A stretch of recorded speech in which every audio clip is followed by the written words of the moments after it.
APIs properly. And we have an amazing, person join us here, Mr. Fortune.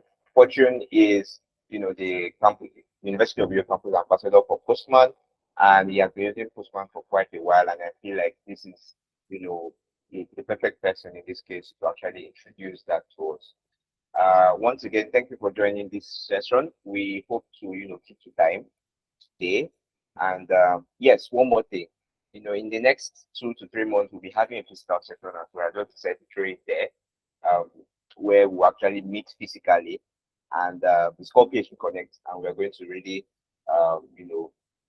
discuss more things there. We're looking to have great speakers to also join us there and discuss things that we don't really talk about in the PHP community or the ecosystem. So once again, thank you for joining this call, and I'll leave the floor for Fortune once again. Fortune, the floor is yours. Okay, good evening, everyone. Thank you very much, Daniel, for that warm introduction. Once again, I am Fortune Yusuvishaku, and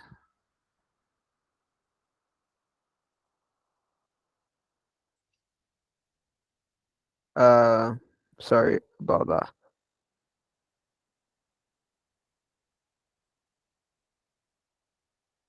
Fortune Yusuvishaku. I am the Postman student leader for the University of Uyo campus.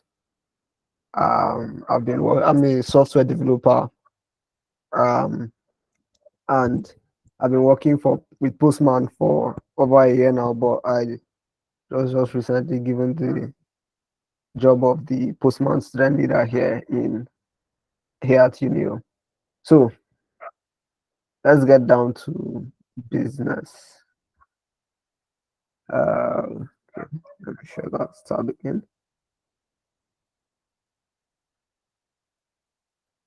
Okay. Oh, okay. Okay, that's back on. So today we're looking at API 102, building workflows with APIs. It's actually there are four parts in the series API 101.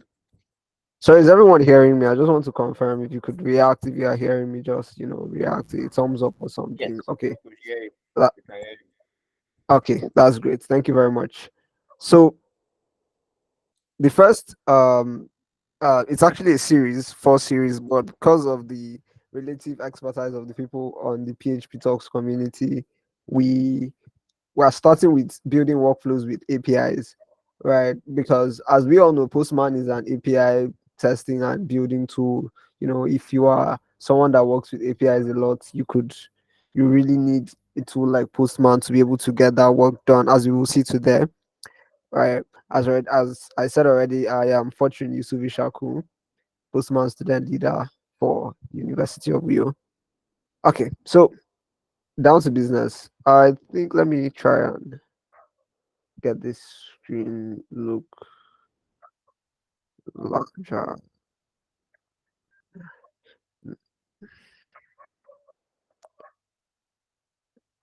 No, no, slideshow. Okay. Okay, so our mission today is that we've been hired by a professional music blogger to create a workflow that helps them discover new music. So in this particular session, we're going to be learning how to interact with a real life API, but we're going to be doing it in a very different way, which will take out so much of the work that you would normally do if you were probably interacting with an API, in a normal everyday sense. You could be interacting with the Google API, you could be interacting with the OpenAI API or Gemini or any other API out there that you could want to work with as a developer, both on the back end and the front end, right? But today we'll be, for the purpose of this workshop, we'll be using the Spotify Web API to build a workflow with Postman. Now, so what we will learn today, how to make API requests with auth, we'll call a real world REST API, that's the Spotify Web API, and we will chain multiple API calls to build a workflow, and then we'll visualize response data. So, agenda, intro to auth in APIs, what explains, intro to Postman workflows, trying it out and building workflows in Postman. So, let's get down to business. So, what is auth and why do APIs use it? So, auth actually it stands for two things: authentication and authorization, where these are the first lines of defense for the API, right? So, I write backend sometimes when I'm not writing front end. Um, we've probably heard of API security. I think it's one of the topics that have been talked about in this community in the past. Uh, so where your API is just okay. Let me go back to the common as analogy they used to describe. We used to describe APIs here at Postman in the API 101 lecture. We actually talked about that where APIs are like let's use a restaurant for example. So in a restaurant, we have you who walks into the restaurant, you want to eat food, and then there are waiters who are go from table to table to get food, to get orders, and then they take it back to the kitchen.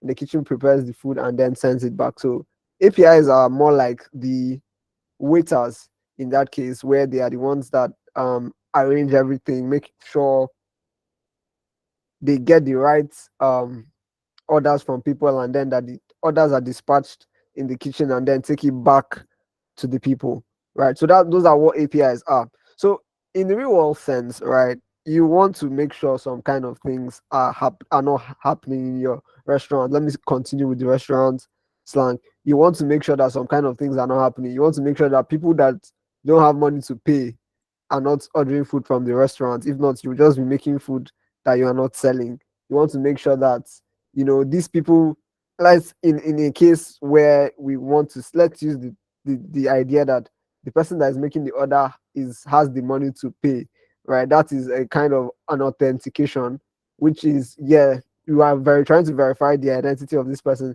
This person is an actual human being that can actually pay you money for the food. And then authorization would be if this person is authorized to actually ask you to um make to actually ask the waiter to get food for the person, right? So there is in at this is another example where authentication identifies that someone is over or under 21, and authorization verifies what permissions the person has as a person of that particular age. For example, in the here in Nigeria, I don't want to use Nigeria because we're not so strict with our laws, but for instance, in a betting and in a betting app or something, you want to make sure that whoever is coming on your app is older than 18 and has the right to vote, to bet, sorry, and that is authentication is verifying that the person is over 18, and then granting authorization is now giving the person the permission to bet on games or whatever on your betting app. Um, so there, we're going to just look at a few types of auth that have existed in the past. The basic auth was the username and password, where you send the user uses their username and password to access the API, but this particular method is obsolete and it had a lot of drawbacks, which made it to be shelved. They just basically shelved it. And then there's the API key, which is basic authentication using an alphanumeric string for verification.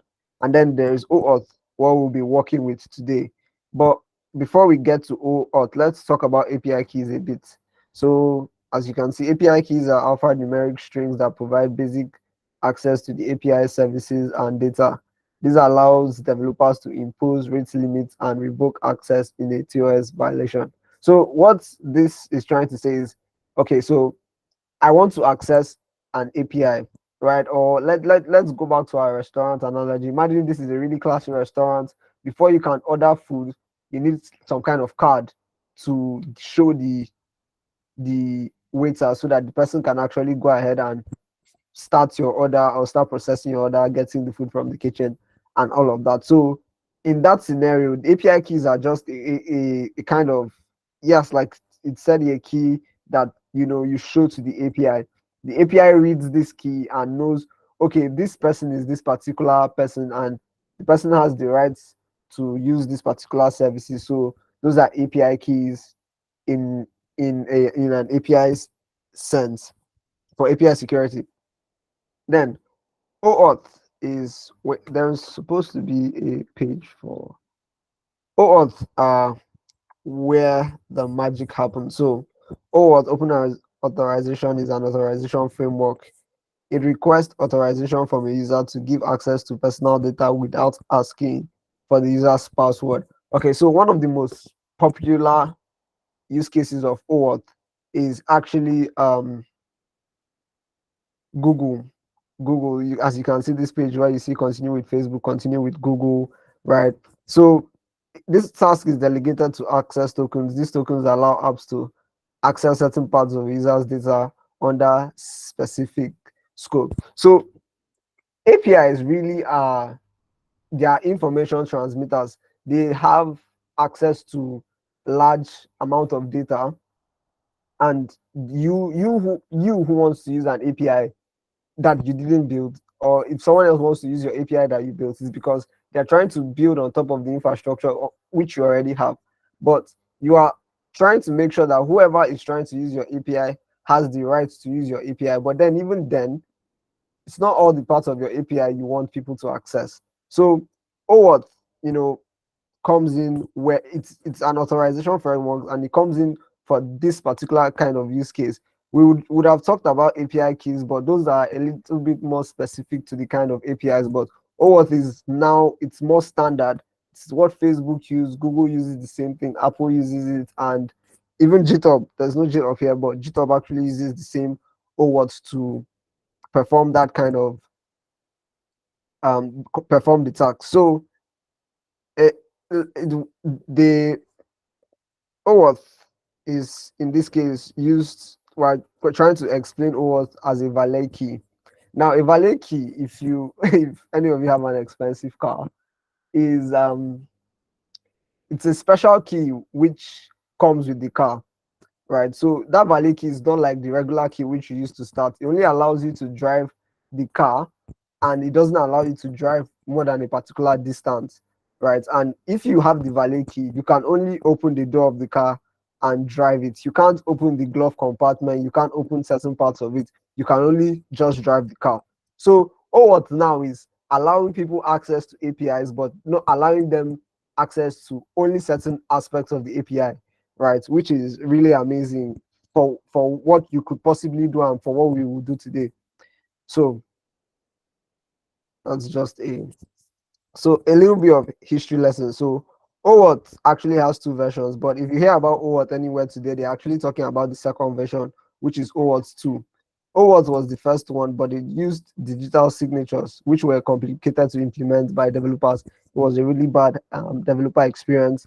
But OAuth 2 simplified the process by using HTTPS protocols instead of signatures, and it's not backwards compatible with OAuth 1. So if you hear OAuth today, it's just talking about OAuth 2. OAuth 1 used HMAC SHA signatures. For some people who know about this particular signature, it's kind of very secure, but then even at that, it is sometimes tricky to decode and encode. And OAuth just uses HTTPS, which is a secure, it sends tokens over the network and keeps everything more secure. So let's this is this is a typical OAuth dance, right? How the OAuth works. So the client, which is your application that you are probably building, sends an authorization request to the resource owner. So remember we said that I said earlier on that APIs are like the middleman, that they go between you and the resource you are trying to get. So the authorization request goes to the resource owner, in this case a user. I wish I could. Okay, I think I should have actually shown you something with Google, but since we are going to do it with Spotify, no problem. So it sends the authorization request, asks the resource owner, which in this case, your app is asking a third party about using Google Contacts, for instance, and then the resource owner, which is you, accepts and says, okay, fine. and then gives an authorization grant code to your application. Your application then sends that authorization grant code to the server, which needs the authorization grant code, in this case, Google, and Google sends an access token. And that access token is now sent back to the resource server to get what you actually asked for. So if you see, this actually happens in about 6 steps, which is, I trust me, I implemented this kind of implemented auth with Google recently, and you know, one of the main drawbacks was from a Node.js servers was because I would send the request, but somewhere along the line, either the client made an error, or my server made an error, or Google didn't usually make errors. But yes, I didn't probably set the redirect URL on Google, or the callback URL, and that just took like 4 days out of coding for me. I couldn't work, do anything. I couldn't just pass that place for 4 days straight because I was trying to do this whole OR dance by myself, all manually, coding the server, sending the request, and all of that. But Postman helps us take away all these steps into one really easy step, and I'm going to show us that today. So there are different authorization OAuth types, right? Here we have the authorization code, which is used for apps involving a backend server like ours, the one we are building today. Then an authorization code with PKC, which you can pronounce Pixie, which is just for single page apps and native apps where the client secrets cannot be hidden from the public. It's a different it's a different way of doing OAuth, but we won't treat that today. We're going to be working with authorization code. And then there are passwords, which are first party apps. For security reasons, this should only be used with apps made by the service itself. So this is like your app talking directly with the client. You are holding the resource that the user wants, and you can pass a password. And then there's client's credentials, which is a server to server communication, and allows them to communicate when the user is not present in the workflow. This would be an example, would be if you are calling the OpenAI API from your backend server to the OpenAI servers yourself. You could get that. That's an example of the server to server. I'm sorry, I'm using OpenAI API. I've been using that API a lot recently. Sorry about that. If you can't relate, implicit legacy. Now prepare. That's just the really, really old way of doing it. We won't be doing that today. So Postman simplifies this process. You simply enter the grant type and credential. This is just too much English. Well, let's get to the action. What does this have to do with workflows? Almost every API you come in contact with will all have some form of, but let's skip. So let's just get to the real business of the day, building our workflow. So if you remember earlier on, we mentioned that we have a job to do today, which we've been hired by a professional music blogger to create a workflow that helps them discover new music. So we'll be using the Spotify web API to do that. But so we are going to use the Spotify API. We're going to be using OAuth 2 and Postman web for what we are about to do today. It's just really going to make sense when we actually get down to what we want to do. So this is an average workflow, which is it takes care of, by workflow, what we mean is that it takes care of the tasks, it automates all the tasks you might want to perform. So in the first place, Postman gets the access token to the Spotify API, it gets the track ID, and then gets the recommendation. It just runs it all at once. So this is supposed to be after the exercise. So let me now. Um,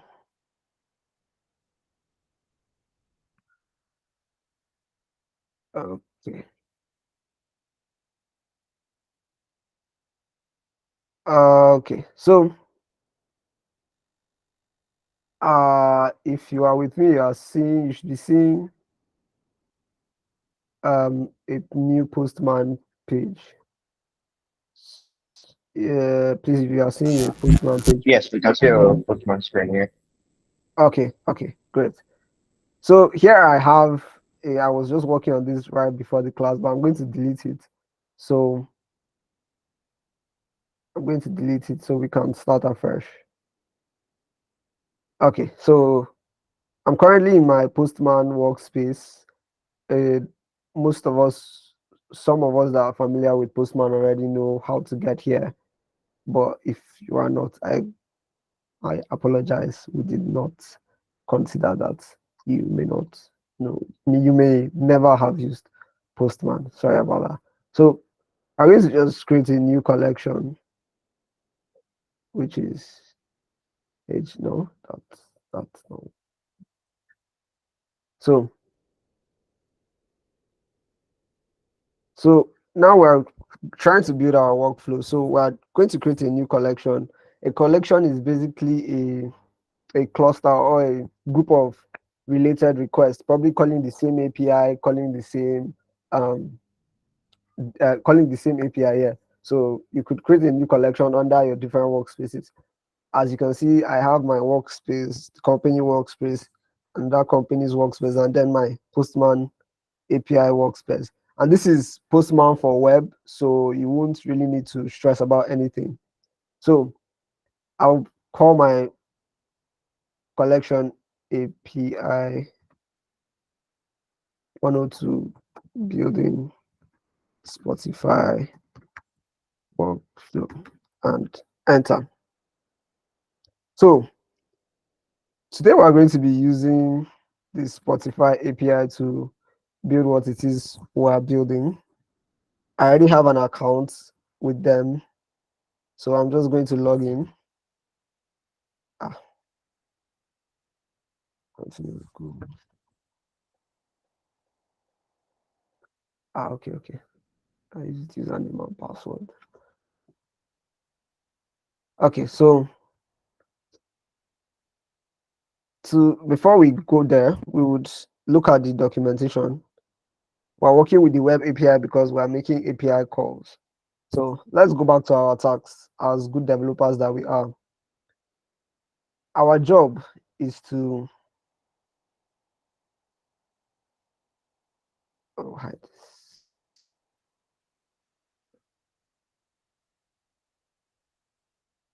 So our job was to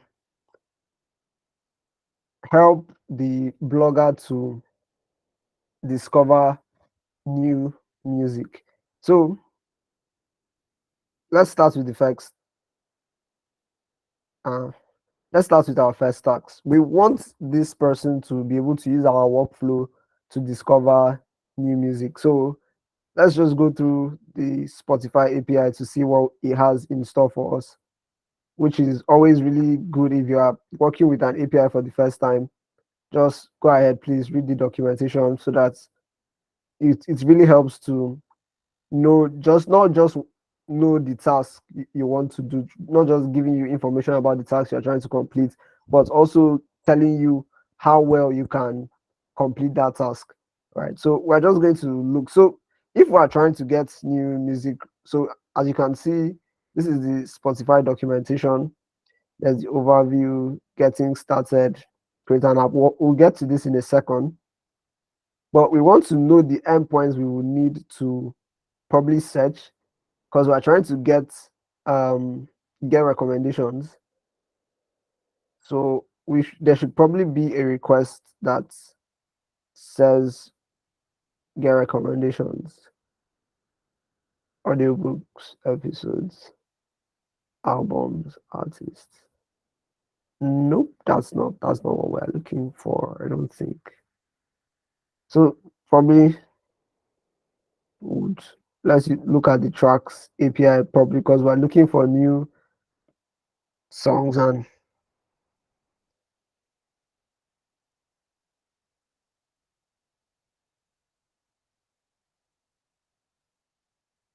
okay, this isn't what we're looking for either. I'm just, being real with you. What would actually happen if we were both trying to use this API? Okay, okay, see down here, tracks, get recommendations. So this is this gets the Spotify API because apparently they call these their APIs the APIs under their API and API. So sorry. So get recommendations. So we are going to look at um, the requirements for this particular endpoint. Get recommendations are generated based on available information for a given seed entity and matched against similar assistant tracks. If there is sufficient information, a list of tracks will be returned together with the pool size details that revenue may not. Okay, so that's probably what we're looking for. That's what we're looking for. So one of um, the requirements for this particular endpoint are limits which have from 1 to 10 market strings if a country code is specified, only content that is available in the market. But what we are really looking for are the um, required endpoints. So here the seed artists are required, a comma separated list of Spotify IDs for seed artists. Up to 5 seed values may be provided in a combination of seed artists and seed tracks, a comma separated list of Spotify IDs for a seed tracks. So only required if seed artists and only required if so we are going to work with seed tracks because the only three um parameters in this particular API are the seed artists, seed genres, and the seed tracks. So in this particular workflow, we are going to be working with the seed tracks, but as you can see, it needs an ID. So we would first need to get the ID of the music we're trying to get recommendations for before we actually get the recommendation. So I think that's a good place to start. We've been able to shield down our problem into actionable points, which is the first action now would be to write the endpoint that would get tracks. So let's just get to it. So I'm going to add a request now. Okay, so we know we need a track ID. So we'd have to come down to know how to get track. So tracks at ID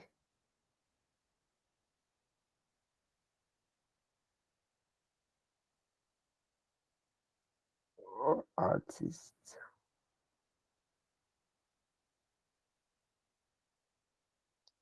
as response. So to get a track, you have to return the track slash ID, Spotify ID for the track. So we would be looking at we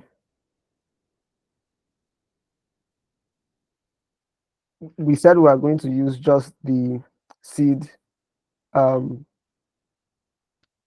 seed tracks for this particular uh vid.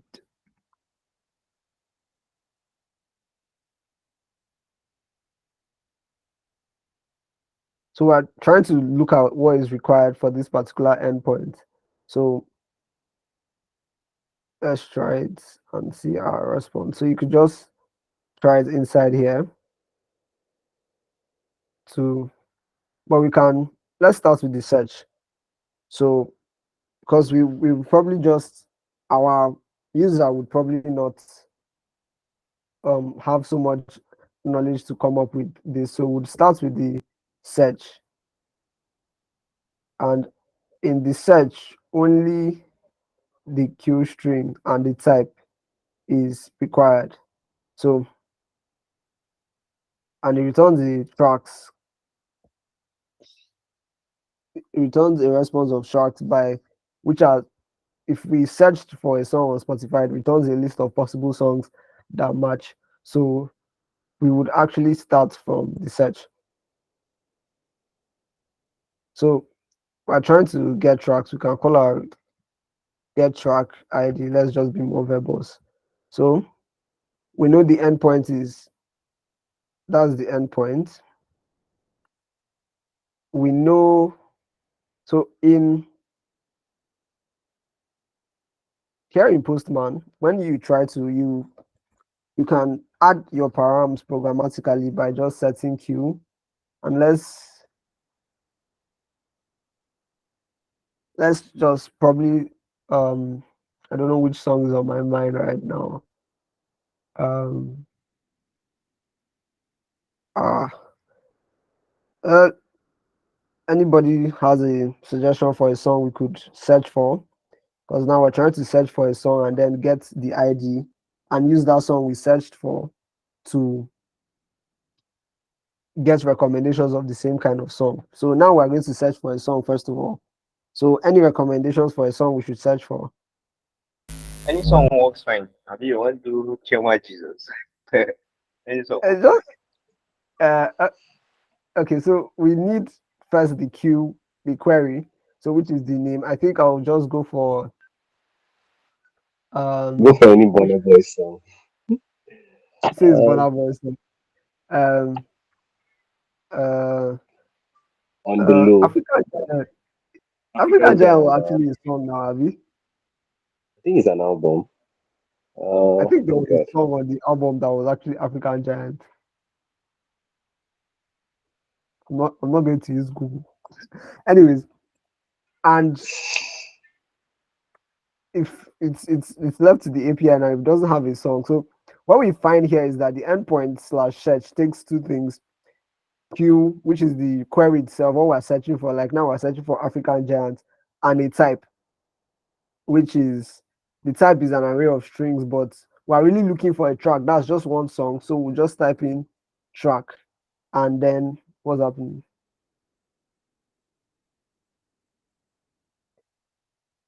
What's happening?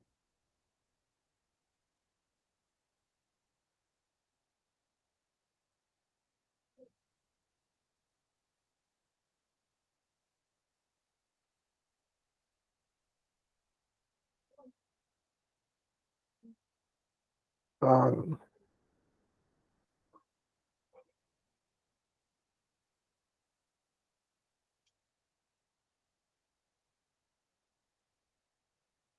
okay, okay, we can send now. So that was a little bit of an issue. Okay, so we made our requests per as per the Spotify docs, and the response that's come back is 401 unauthorized. It's supposed to give something prettier here. Okay, okay, no token provided. So if you come back up here, you'll notice that the search for item query needs OAuth 2. So it needs an authorization code flow. So let's go back to the top here and see getting started. So before we could do anything with this API, we need to create an app. So let's go. So you go to your dashboard.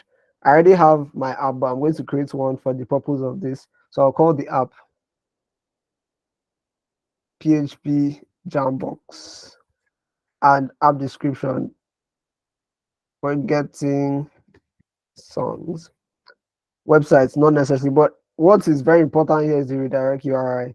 You will get this later, but for now, you just type in anything and add it and select web APIs, right? And save. I understand. I agree. Okay, save. So we've created our PHP Jambox song. So now we want to get a token to use for this particular request. So in Postman allows you to inject tokens at the top of all your requests. So I remember earlier on I said that if you are calling the same API, we are already aware that this Spotify API needs a token.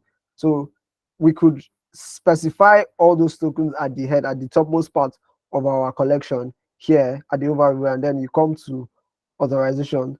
Now you can see no auth, but we want to use OAuth 2. Remember, we've already talked about OAuth 2 and add our data to request headers and yes. So I was looking at something here. Where is it? Let me open the documentation in that tab.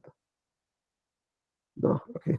So if I need to uh, open link in new tab, so we it's r- so we let me go back to search there, so you could see why we are using the authorization code. So OAuth 2. So when you select authorization code flow, so here it's inferring that this particular web API needs to use the authorization code flow. So we come down here, and as you can see, there are different grant types. I said earlier on, we'll be using the authorization code. So we call it authorization code. We can just call this Spotify because it's the token for Spotify.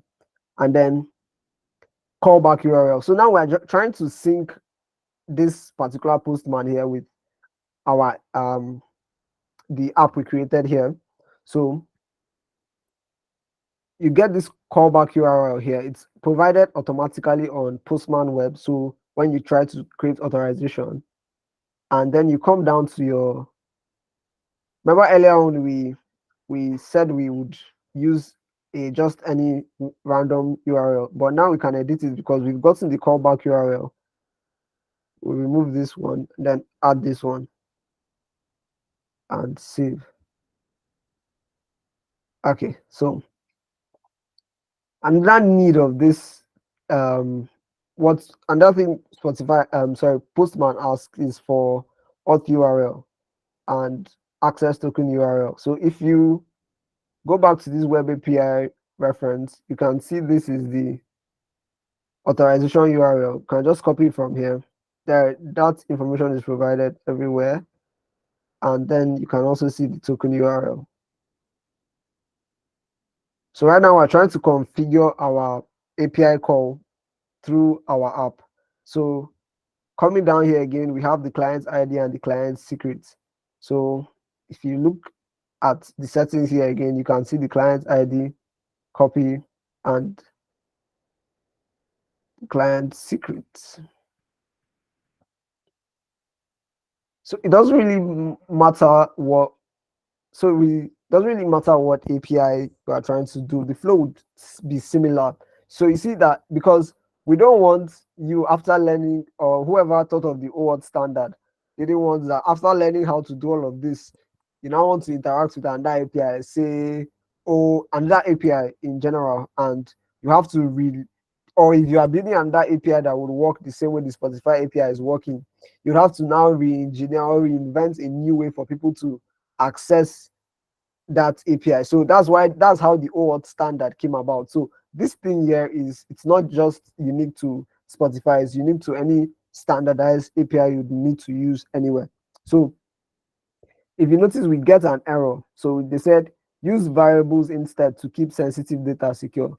So aside just being able to have this authorization, Postman offers you variables. So right here, we know that this client ID and client secret are going to be used throughout our collection. So we can create the variables at the top level. If you come down to request here, you can also create variables here too. Where is that? There's okay. There's how you let me not stress anybody with that one. But let's just create the variable from here. So set as variable already. If you select it, Postman allows you to just set it as variable. So we'll call it client ID and select a scope. So different scope, it's if it's global, it's going to be accessible throughout your workspace, but we want it to be used only in the Spotify work collection. So we set the variable, and if you hover here again, you can just repeat the same task. Set as variable, set new client secrets. So same thing, just do it again. And then we have our this thing saved. So right now is saved. Right now we can kind of check out. So what we really need is a token that we are going to add to our request when we want to run it. So let's try and get that access token now. So you can see it opens this, allows Spotify to connect to PHP Jambox. So you see automatically it connects to our app already. Cancel auto. I wasn't supposed to close it. So let's try again. So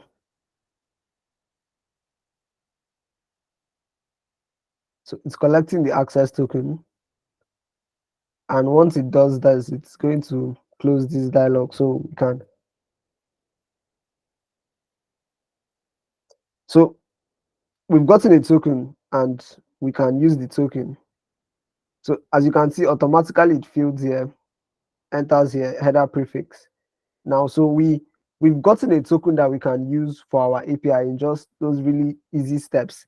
So let's try to make that request we tried making earlier on again. So let's try again. If you come down to headers here, or sorry, authorization, it says inherit auth from parents, which this is the parent. So it's going to inherit all these things. So you don't need to stress. So you can now send this request again. So now it actually returns a response. So it returns name Bonner Boy href. If you copy this, if you are a troublesome person like me, if you copy this, you can actually like it would run on the this isn't you can just copy this out and search. Let's know if it's actually a track or an album. So we've searched for what we wanted to search for, and it returns a whole lot of stuff. It returns items, it returns album type, it returns available market. So these are markets in which external URLs, hrefs, images, so much stuff we got back in that particular request. So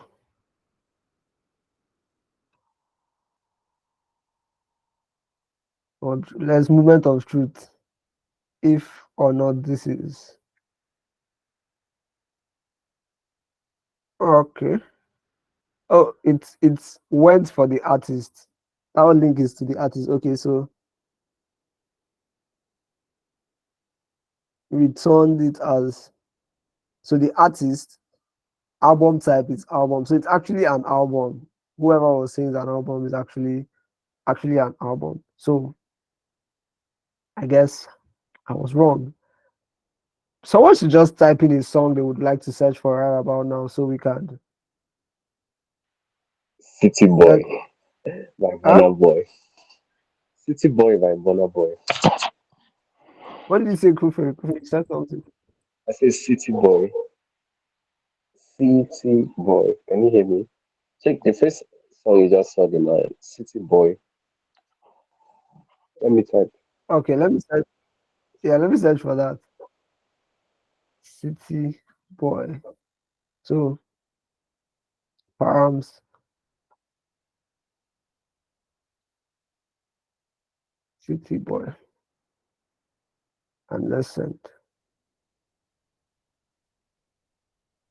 So album type, album, available markets. Ah, it's still returning Burna Boy.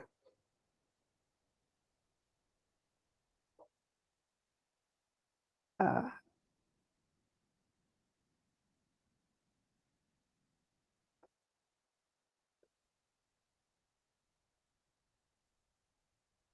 uh, so let me search for a song that would actually return Search um for just a Slats A song. Riot or Justin Bieber. What's the name? Let me type for you.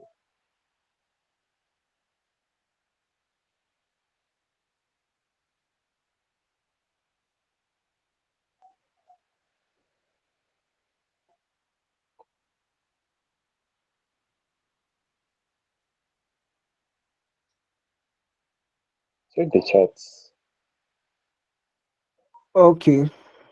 Let me check. Okay, my response has come back.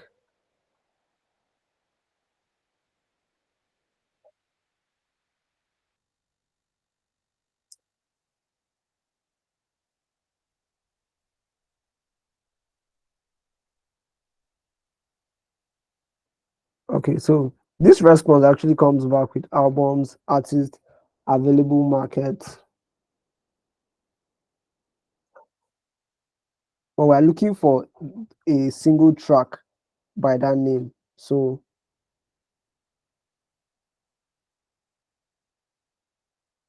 um,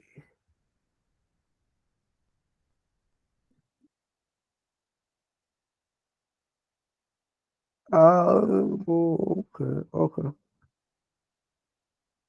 okay. Oh God, that was that. It's actually on me. So the query takes in the it takes in with filters. So if you are searching for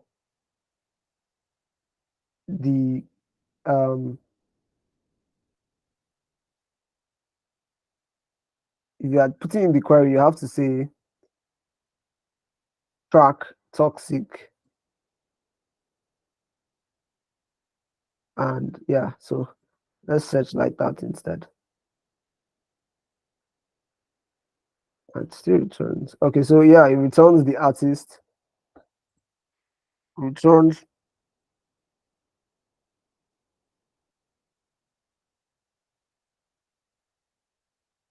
the album, and what else? Okay, so this is the track itself. This right here, what we're looking for. If I could try something more local, let's say. So true, I don't even know any Nigerian musician song. I think Davido released this Ogechi song recently. Okay, should be having Davido. Who is Brown Joe? Who are all these people? That's not what I'm looking for. Uh, Search for let me way search. up. That's that way. Uh, okay, so I think I found the song that I know. So this Yaomi by Timi Dakulu. So there is the album, the artist. So much data actually comes in this request, but what we're actually trying to do, what we're actually going to do is we're going to remove just the single track that we're looking for and then use it to get recommendations. So the script now is you could use in Postman, we have the feature to use JavaScript to kind of get the data from a request we made or something. So get track ID. So if you look, this is the one I wrote before the class. I didn't want to have to copy. Now let me copy. Hey, wow. Okay, so there is a PM object available globally in the script. So it actually stands for Postman. So it gets the response and then it's there are two kinds of scripts there, the pre-request scripts that happen before you make the request and the post-request scripts that happen after you make the request. So what this particular um, request, when we finish searching for our track, we want to save the track ID to a collection variable so that we can use it to get recommendations earlier on. So let's just save the script we just wrote and let me console the log first track, for instance. So you can it's actually, excuse me, all JavaScript inside here. So you can save. So let me try running that request again. So we have our query. Someone gave a song recommendation, I think way up or something like that.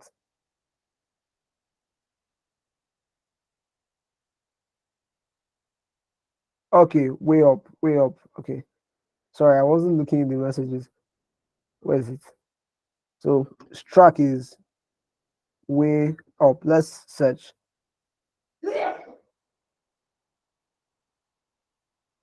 Where is it now? So let's actually check. Right now in our bottom left, we can actually search the console. So this is the first track.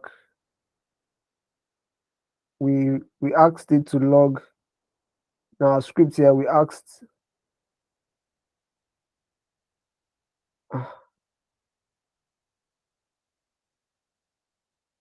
in our script here, asked Postman to log the first track, which is body.tracks.items at 0. So this is what we actually have logged here at the last line. These are other things about the request that are getting logged. So we see the album type, single, artist. The artist that sang the song was Young Do, and some other information. But what we really need is this ID right here, which is what we get by when we say track ID equals to first track.id, which is just JavaScript, and then we say pm.collection variables.set track ID. So what this line here does, it sets our track ID to a collection variable. So if we go ahead to if we go ahead to if we go ahead to check our variables now, because we would see that there is a new track ID variable right here. So what this script does, it programmatically runs Postman. So it does some things that would usually normally do by hand. So it just sets this track ID to track ID and let's saves it to our collection variables. So we've done with the first part of the API 102, which was getting the searching for a song and getting it back. So remember the main goal of this was to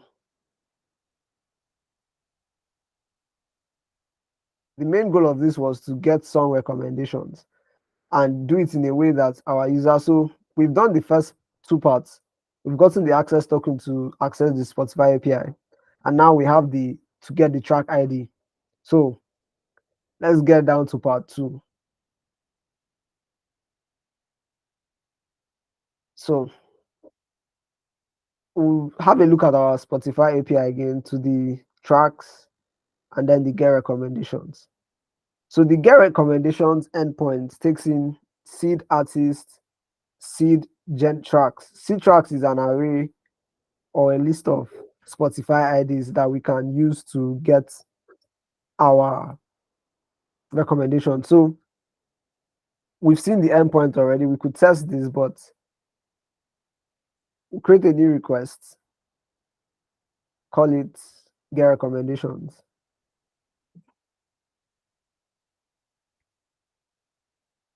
And then we paste in this guy.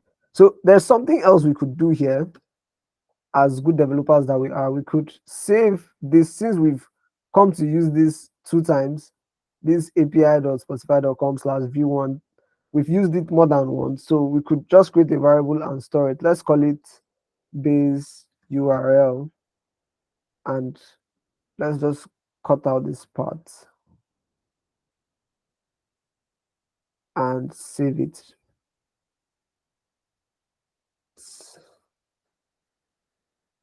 Okay, so we save that, and we could just use it as base URL inside here.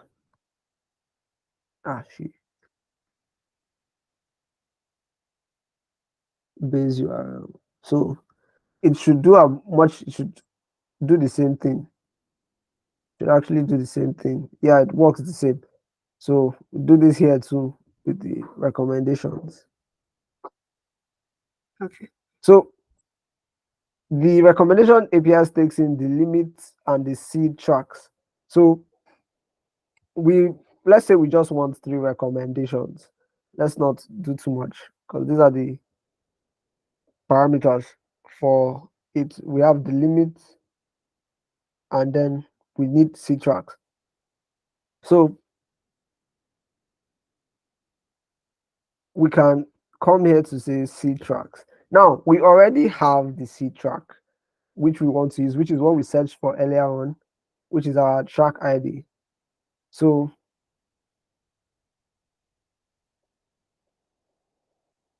so as we can see, we put in our track ID as a C track.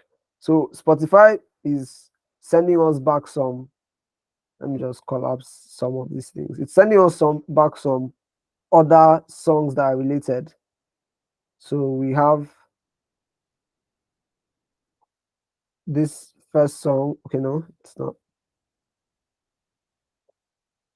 We have some songs that are related.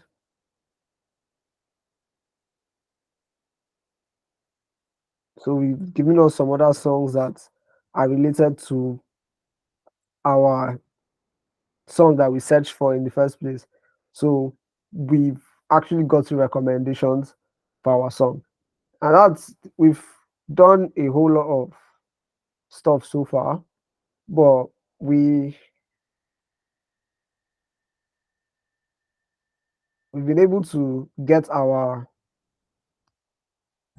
open OAuth tokens. We've been able to get it and we've been able to use it to search for a song, get the track ID, and then use the track ID to recommend um songs from the Spotify API. Right. So we kind of 80% done with the task. But this the way it is would not it's not really good to just ship it off to our client or something. Let's just see if how much of our task we still have left. We have as it is our clients can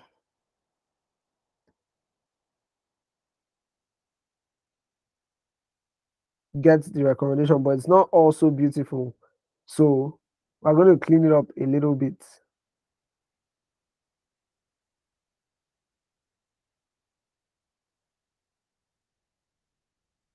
We're going to clean it up a little bit. Let me share. Ah, we've run out of time actually. It's been almost an hour since I started. So what we've done so far, I think we could carry it on to the next this thing, but we've learned some very important stuff so far. I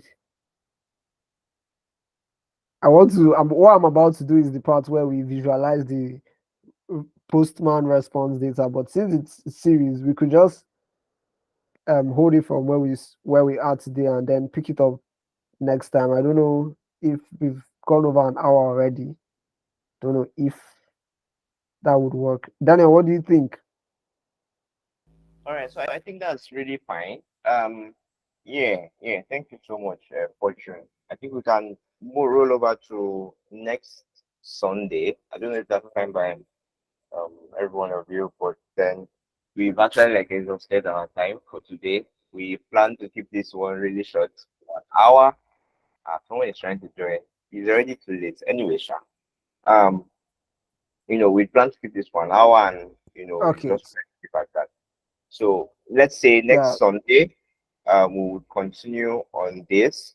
From what we've done so far, I think we're already like close to the end, right? So I'm really glad I was part of the session because I've actually learned a few things, in building my own workflows, with the Spotify API. That was really practical.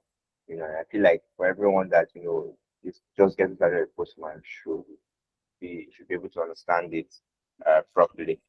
Yeah. So once again, thank you very much for joining our session, everyone. Thank you so much, Fortune, for Brada, sharing o with us paitão é o our espionei, brada. O paitão grateful é o for espionei. joining session.